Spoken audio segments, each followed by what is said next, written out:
What? Neves, what the hell are you doing? Oh shit. Yeah, I'm sorry, Nathan. I was just training my kung fu for the Teenage Mutant Ninja Turtles movie, you know. You're watching TikToks and what? What? What? Okay, if Splinter does it in the film, why the fuck can't I? You're not Master Splinter. It's a fucking movie. Who gives a shit? I'm fucking training. Let's just review the movie. You don't need to train. Oh, my phone just died.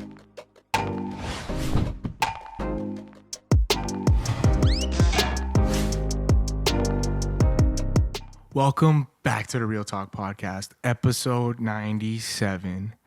And today we are going to be reviewing the Teenage Mutant Ninja Turtles new movie, Mutant Mayhem. I'm your host, Nathan, and I'm joined by the man himself, Matthew Neves, to my left. Thank you. Let's get right into it.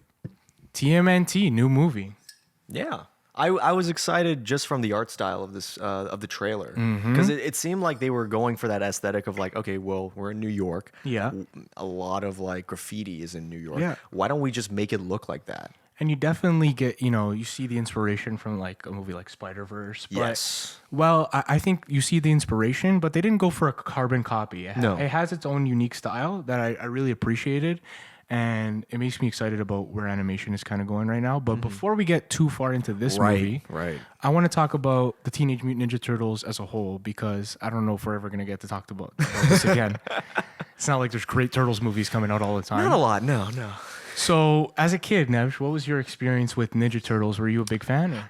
The first one I saw in theaters, you might have seen. A lot of people have forgotten it because it's kind of obscure now, but there was a film called TMNT. The 2007 one. I saw that in theaters. I remember seeing that in theaters, and I was just like, wow, this is kind of cool. It's just like these... Because I've heard of the Teenage Mutant Ninja Turtles because I think there was like an animated series around the 2000s. Around the 2000s. Around the there was 2000s. a newer one, yeah. Yeah, they had a rebooted series of that. And now I feel like every generation has their own TMNT show. Yeah, and I think they're kind of getting progressively worse. Yeah. I was lucky enough, like, I remember, I think it was like Teletoon Retro or whatever channel I had, used to give reruns of the 80s ones. Yeah. And man, I really like those. I mean, Yeah. they're simple, like, Saturday morning cartoon stories, but as a kid, I really enjoyed those. And I was pretty young when I discovered the 90s trilogy, Yes. which I want to talk about for a little bit. For sure. What are your feelings on the 90s trilogy? So the first one is good. It's good. It's a good Teenage Mutant Ninja Turtles I know film. that turtles look fucking weird, Well, yeah. I mean, the concept itself was a fucking joke. and the movie is really 90s. Yes.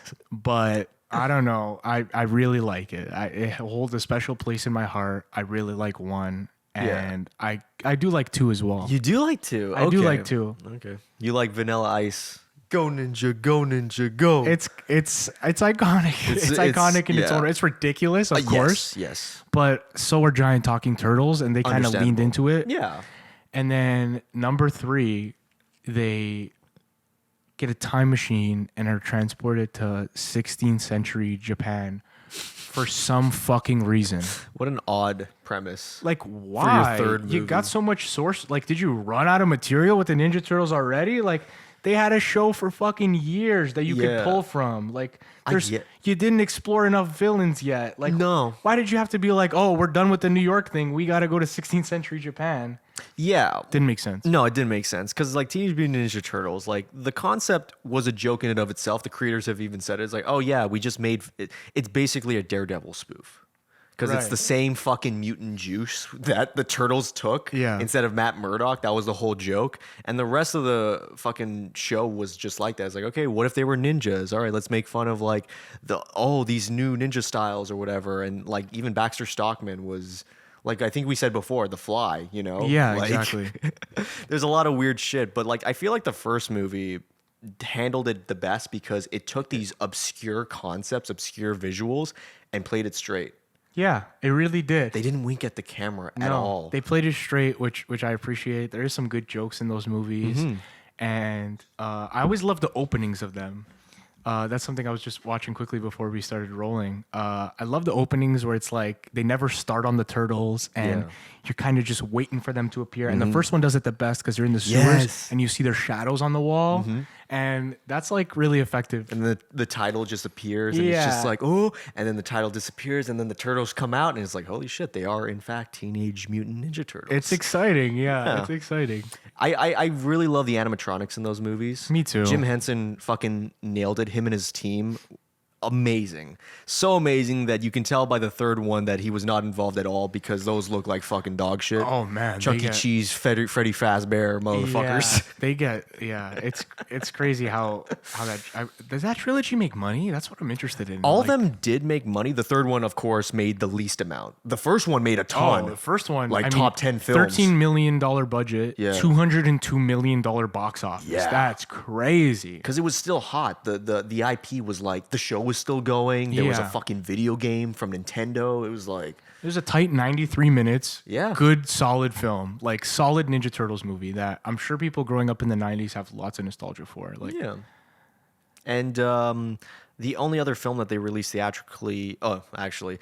Do you want to talk about TMNT, the animated one? Oh, yeah. We could talk about that. I also saw that as a kid. Yeah. What did you think of that one? I enjoyed it. I'm not a huge fan of that art style too much. No. The Turtles always looked weird to me, and it threw me off because my vision of the Turtles was like kind of like either the 80s animated series or like the live actions. Right. So the Turtles really looked different to me, and that kind of when you're a kid, something like that will take you out of it. And it wasn't based on any of the shows either, so it was even more like the black sheep of like the rest of the rest of the franchise. Yeah, they were doing their own thing, which I can appreciate. And, and it feels like the new movie that we're reviewing is also doing its own thing. Yeah, and works really well. But the 2007 movie.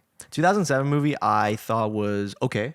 That was my thoughts. I didn't hate it. It gave me like Superman Returns vibes, where it's just like, it's this movie that, it's a Teenage Mutant Ninja Turtles film, but like nobody fucking talks about it. It's like Superman. It's like nobody talks about Superman Returns because it's like mostly forgettable. Yeah, there are some cool moments, but for the most part, I don't remember a whole lot from the movie. For the most part, and I think now that there's a new like decent this animated one, like now better. This 2007 one is going to be completely forgotten. Because if you want to watch an animated TMNT film, like this new one is the one. You see this one, and it's even more of a bigger contrast. The quality of this movie when you compare it to the Michael Bay produced Teenage Mutant Ninja Turtles movies. Oh, the 2016. The two of them. They flop. did, Oh, and then they did, the 2014 one as well. That was the biggest one because they were like, oh my God, Megan Fox is April O'Neil, which even as a kid, I was just like, why? Why? This just feels like you're trying to do Transformers, but with fucking Teenage Mutant Ninja Turtles. That's exactly what they were trying to do. And it's not that. No. At all. It's not that. I think Teenage Mutant Ninja Turtles has a completely different tone from Transformers. Yeah, very much so. It's way more. It's goofy, but like we said before, they play it straight, and it's very. How do I explain this? All the turtles in those films act like roided up Batman wannabes. Yeah. But they're not supposed to. They're supposed to have distinct characteristics. Yeah, exactly. They're supposed to have their personalities, and they're supposed to be teenagers. Yeah. Not killers. Yeah, they're fucking grown. They look like adults. grown-ass killers. And a lot of these movies don't forget the teenage part. And they're just like, it's just Mutant Ninja Turtles. Which I'm so glad from Mutant Mayhem, the trailer alone, you were like, no, these are teenagers. Yeah. April O'Neil is a teenager. This feels like a coming of age story at times. In the past, it very much feels like adults trying to write teenagers that have no idea how teenagers would act or talk. Oh my God. Yeah. And I think, Seth Rogen, along with some of the other writers, they hit it right on the nose. And definitely props to Seth Rogen. I haven't been the biggest fan of Seth Rogen just because of, I feel like I read an article about Sausage Party and how like I wasn't a fan of that film, but not only that, but like the animation department didn't feel like they were treated fairly. Right. Luckily, this film is like a complete 180. The animation, everyone loved working on this film. Seth Rogen, I'm glad. It seems like he's maturing. Yeah. Especially we can talk about the introduction of this movie. It starts off with Seth Rogen. Yeah, that's something I wanted to talk about. It was a pleasant surprise to see Seth Rogen welcoming or starting the movie in the theater and thanking people for coming to see it in person. And I wanted to talk about that trend in general. I like it. It makes you feel like you're kind of a part of something special. It reminds you that going to the theaters to watch these movies and support these filmmakers is an important thing. Yeah. And the first time I saw that recently was with Top Gun Maverick, and it Yes. seems like a lot of people are kind of capitalizing on that and doing that. And I think it's great. I hope it continues. It is cool because I think the first time I saw it, I told you already, was A Quiet Place Part 2. It was with Cillian Murphy and Emily Blunt, maybe John Krasinski. But I think the reason why they did it was because it was just like, hey guys, thank you for doing this, even though COVID's still a thing, you know? Yeah. I think it was a very much a post-COVID reaction that has now been like just a thing that filmmakers do. And I'm just the like, Maverick I like one that. felt the same way. It felt like very pandemic related. It was like, you know, the headline was like Top Gun Maverick saves movies. And it was like Tom Cruise thanking you for being a part of that, right? Yeah. No, it was really cool. There was even, he did a re-release of Top Gun Maverick where he was like, I'm shooting Mission Impossible, I'm on a fucking plane. Oh, yeah. And then the director's there too is like, I'm also here. And, it's then just the like, plane just skirts sideways. Yeah, that's crazy. and that is why Top Gun Maverick made over $1 billion. Yeah.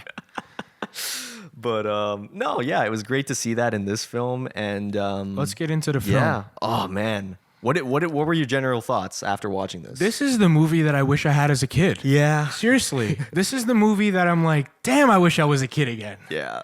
Like, I felt I would have loved this movie as a kid. Like, this is one that I would have had on DVD and just kept replaying. Like, this is the Ninja Turtles movie I always wanted. They actually act like teenagers. You know, they're supposed to be 15 years old in the film, and they act like 15-year-olds. They have their distinct personalities. They have great chemistry with each other. Yep. And the action works. It's like a nice, concise 90-minute movie. The score is very memorable. Yeah, it is. There's a lot of positives here. And I know some people are complaining that they don't follow the source material. We're talking about giant fucking turtles here, man. In terms of source material, let's be honest with ourselves. Teenage Mutant Ninja Turtles has not been like continuity. They've never been reliant. consistent. No. Exactly. And we're talking about giant turtles here. We're not talking about Oppenheimer historical events. No. Right? We're talking about giant turtles here. I think it's a cool, fresh take on the Ninja Turtles. And while the lore might not be the same, I really feel that they did right by the Ninja Turtles. They captured the essence of what Ninja Turtles is about. Yeah. Also, great origin story. Fantastic. It's done really well. It was done really quickly. Yeah. And really well. They get it over with in the beginning of the movie. It doesn't take up half an hour of the film, 40 minutes of the film for an origin story. Yeah. They do it really quickly, and it works really well with Jackie Chan telling the story. Also, shout out to all the voice actors. Let's get right into it. Jackie Chan as Splinter. Jackie Chan as Splinter is obviously awesome. perfectly cast. Yeah. He's fantastic in the film, and I'm smiling every time he's talking. Yeah. It's just you know, you just thinking about that it's Jackie Chan. I don't know. It's so exciting. He's a to me. great character. He even has a character arc. Splinter has a great character arc, which I don't remember from any of the other Turtles films. No, the other Turtles films play Splinter kind of reserved, Like a quiet, Yoda. serious, like Yoda. Yeah, This exactly. one, they give him a personality. It's cool. It's Yeah, great. It's really nice. He even has a love interest at the very end. It's cute because it's just like he just wants his sons, they're essentially his sons, to live better lives and not to get in dangerous situations. But then when he realizes that they're grown up, that they're teenagers, that they're learning new things, he's just like, oh yeah, like there is more to life than just hating on humans and whatnot. It's true. It might be the first time they give him an arc. They did right by his character. I don't care what anybody says. We may not be the traditional Master Splinter that people, you know, remember from the cartoons or the movies. Yeah. But they do right by his character, man. They give him a good role here. And that's the thing too with the continuity. It's like, okay, what was Splinter's origin? He learned his kung fu tricks from a master, like just a human. It's a, guys, let's be honest with ourselves. The concepts are always going to be stupid. Yeah. Play it straight and be sincere. This is play it straight and be sincere. This is a good modern take of it. Yeah. They watched movies in the sewers. I thought that was cool. Yeah. I thought the modern jokes and pop culture references really work in this movie. That's something you expect in the Ninja Turtles movies. In the 90s ones, they make a ton of 90s references. I mean, Vanilla Ice pops out of a fucking... I mean, yeah. Like, you know? Understandably. They even reference it in this film. I like that. Yeah, they reference do. Go Ninja, Go Ninja, Yeah, you Go. got Go Ninja Go in one scene where they're in a car and it's playing. They're fighting all those guys, and it's good because they're not instantly talented with their tricks. They're like, oh shit, we never fought people before. Yeah, What are we it's gonna cool how do? they're like itching to fight. I hope that they kind of build on this universe with another film or two, because this is like a really good young Turtles, and I would like to see them get a little bit older in this art style with this cast. Yeah. I think that would be really exciting. I mean, I would go see it for sure. All the Turtles have great arcs. April O'Neil has a great arc. Great arc. You know, yeah. she learns from her anxiety to be like more confident in herself. Not only that, but also like trying to be helpful and trying to help out people, because it's, you know, it's a dangerous world and whatnot. So it's nice. I'm glad that she's like the same age as the Turtles as well, because I feel like a lot of the other TMNT films, they don't really acknowledge that. Yeah, April. Yeah. With the age and stuff. April always seems older. Yeah. Much older. And of course, the Teenage Mutant Ninja Turtles are teenagers. So I never really understood that relationship, other than like, I guess she's a reporter, so she reports them. This one made perfect sense, because Yeah. it's like, you know, she's in high school, and the Turtles, all they ever wanted was to be a normal kid and go to high school. Yes. So they have that point of like, you know, she introduces them to that world. When it feels like in the other movies, it's like April O'Neil and the Turtles were always a weird pairing and dynamic that, Yeah. like, why are they together? Or Yeah, I mean, like you said before, the absurdity of it and them playing it straight, you don't really think about that much. Yeah.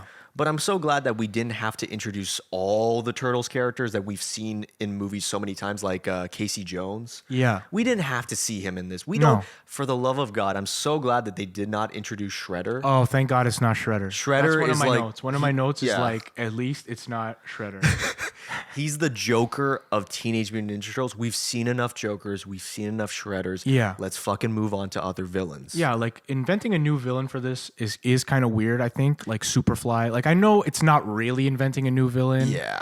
But I think because of some copyright issues, they Right. had to make Superfly instead of just the Baxter Stockman. Which is OG weird Fly. because Baxter Stockman was in the Michael Bay one too, in the 2016. Yeah. He's played by Tyler Perry. Yeah, that's true. Which I'm like, I guess the legal shit was happening.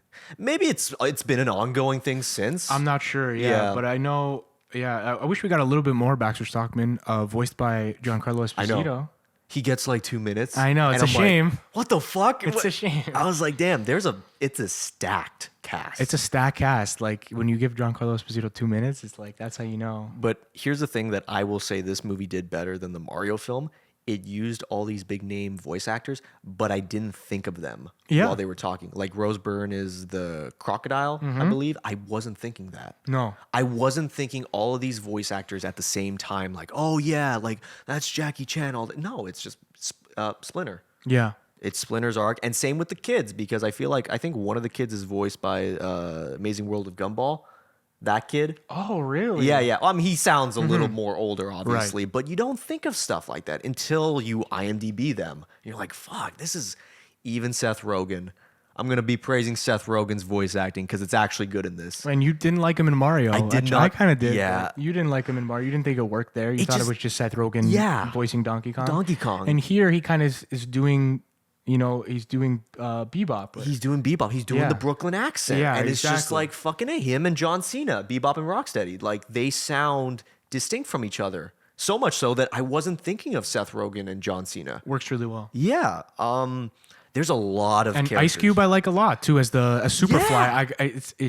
That's one where I'm like, oh, it's fucking Ice Cube the Yeah. whole time, but it works really well. Yeah. Like I think the voice matches the vibe that they were going for this character, Right. Because he's not just like the typical evil villain from the moment you see him. Yeah. He like they have this cool scene where they realize that there's other mutants around. Yeah. And Ice Cube is like, oh, you're like my cousin. Mm-hmm. And they're almost going to bond. Yeah. But then you hear Ice Cube's plan and they're like, no, you can't go through with that. I think that's a cool villain. They don't do the stereotypical, like, he's evil for evil's sake, Yeah. like Shredder. It's very much like an understanding of just like, oh, well, they've been treated like shit all their lives. And it's just like, nobody fucking likes us. So why don't we just. Yeah, you almost kind of like see Superfly's point of view, right? Yeah. And it's like when you think about the Ninja Turtles movie, you never see Shredder's point of view. You're like, this guy's No. just a fucking evil weirdo. Yeah. But you kind of see this guy's point of view. It's like the humans kind of Yeah. never, like, always put him down, always thought he was a freak. Mm-hmm. And instead of hiding like Splinter, he had the opposite reaction where he's like, Yeah. I want to take over. Want to take over, but not just take over. It's just like because my life was treated like shit, and so were the turtles. They're like, oh shit. I mean, we kind of relate to that because humans don't really like us either. So it's like there is that sense of understanding each other in that There's regard. some like good lessons baked Yeah. into this movie too. good lessons in a kid's film. Can we have more, please? Can we have more? I feel like we don't get that a lot, and it's so nice that the Teenage Mutant Ninja Turtles film had that. Yeah, this movie doesn't, reinvent the wheel. No. At all. It's a pretty basic story. It's like, it's not like when I watched, Into Spider-Verse or Across the Spider-Verse. Like, I'm like, oh, this movie just changed everything. It changed the game. I don't feel like this movie changed the game, but I feel like it's a really welcome entry into TMNT's franchise, and I want to see more of this. I'm excited about how this kind of animation, and we're not these studios are not doing the typical Disney animation anymore. No. They're straying off. They're trying other stuff. Yeah. And I'm really excited about that. I like that a lot. I remember seeing a trailer before the movie came out. It was called Wish. And it was like Disney's like animated film. It's the next upcoming animated film. And it's just like, what would you wish for? And the animation looks the same fucking thing as all their other films. It's like, don't get me wrong. Frozen looks good. Yeah, don't get me wrong. But like innovated animation. They look the same. Yeah, they're doing the same shit. I don't get it. And another thing to point out in Teenage Mutant Ninja Turtles, Mutant Mayhem, that I really enjoyed. Wow, that's a mouthful. That's a tongue twister and a half. Fucking hell, man. I love, if this was just called Mutant Mayhem, I'd be down, but I get it. TMNT. Yeah.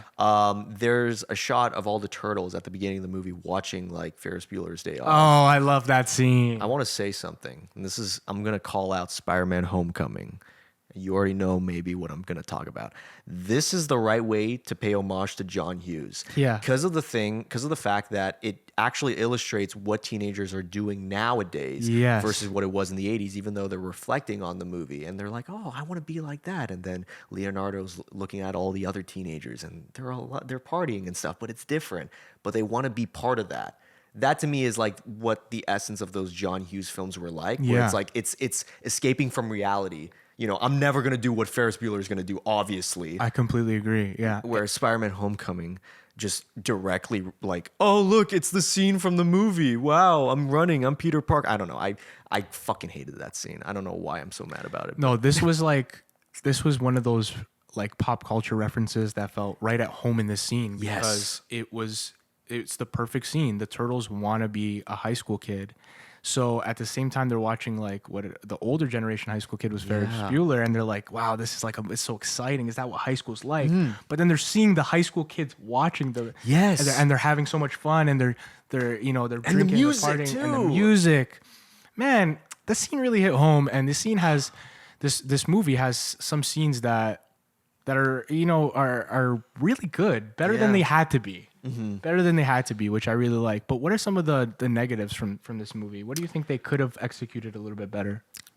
A lot of animated films that I enjoy, like Mitchell's versus the Machines, I enjoy them, but there is this sense of I feel old watching some parts of this movie. Sure. So like the whole April O'Neil like talking about how she's not on camera anymore and she's still throwing up and it's like, oh yeah, I'm a meme now, and I'm just like, I feel old watching moments like that where it's like when they show her as like she's a TikTok sound, and they did that for Mitchell's versus the Machines where it's just like, oh, we're gonna replay this footage but like in the meme form, like the Nyan Cat. Yeah, with the rainbow.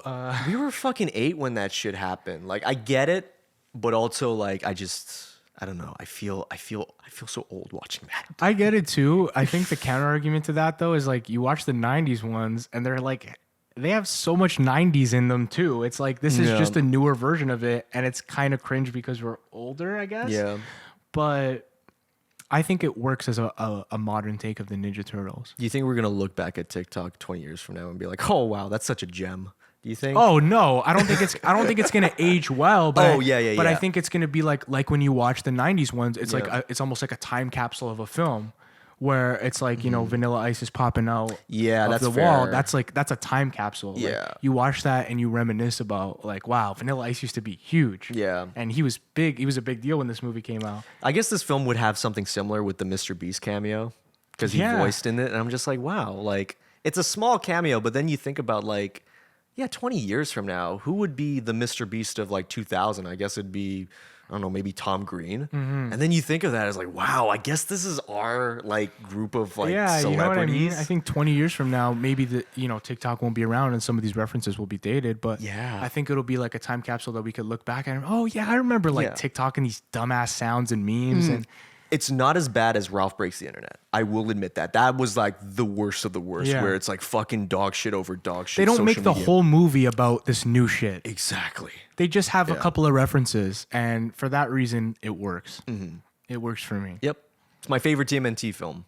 Damn. Straight up. Yeah. It's solid as hell. Because my favorite before this was the 1991. Yeah, me too. That one really hit it. But this one, I felt like all the characters had great arcs in it. Great ending, set up for more movies if there ever will be more, which I'm pretty sure will be because this movie made a good amount of money already. Made some money already, right? Yeah, that's good. So that's good. Go see this movie if you like Teenage Mutant Ninja Turtles as a kid. I think as an adult you'll still enjoy it. I think if you have kids, if you are a kid, go see it. Yeah, like I think this is one of those movies for all audiences you'll love. Fucking A. What's your rating going to be, Nathan? Before we end off, my rating. I'm going to give this movie a solid 7 out of 10. Very good Turtles movie. And for Ninja Turtles, a 7 out of 10. Like for this source material of giant fucking talking turtles. Yeah. You know, we're not talking about The Godfather. No, we're not talking about We're talking about giant turtles. And I'm 23 years old and I could say I really enjoyed. Same here. A Teenage Mutant Ninja Turtles movie. Yeah. And that's saying a lot, so I'm going to give us a 7 out of 10. Yep, I'm probably going to do the same. 7 out of 10. Solid fucking movie. Watch it. This and Spider-Verse, we're getting good animated films, guys. I'm really excited about the future of animation. Yeah. This is great, and I hope other franchises kind of take this route. We will end it up there. Thank you for watching this episode of the Real Talk Podcast. Don't forget to leave a like, comment, and subscribe to your boys. We'll catch you in the next one. Take care. Brush your hair. Peace.